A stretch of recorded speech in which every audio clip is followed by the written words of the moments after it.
Meron dito mga katropa, Honda Click ayaw umandar, kusa siyang tumirik at namatay yung kanyang makina. At dito naman ay dalawang Honda Click ang mayroon tayo. Itong Honda Click na ito mga katropa, same scenario, kusang tumirik at tumigil yung makina, hindi na umaandar. ECU yung kanyang problema. At yung isa na inano ko, titignan natin kung anong problema nun, kung wiring or ECU. Pero ito, matik na ECU yung problema niya, taga-Ordaneta yung may-ari niyan. At ito, Honda Click din mga katropa. Ang problema ay nag-DIY sila. Ito yung nilagay nila sa kanilang DIY, yung Honeywell switch. So simula nung nag-DIY sila ng Honeywell switch, ay napundi na yung kanyang headlight at ito yung nangyari. Hindi na umandar yung kanilang motor, nag-check engine na.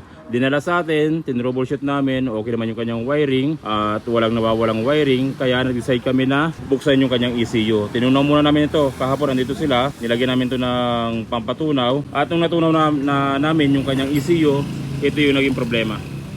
Sunog. Kita nyo?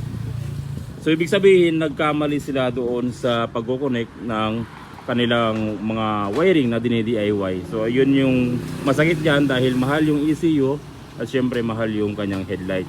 So mas maganda, wag na lang mag-DIY, ipagawa na lang sa mga gumagawa talaga na nagwa-wiring. Mas makakatipid pa kayo doon. Magkano lang pakapit ng Honeywell? 250, 350 kaysa bumili kayo ng buong ECU.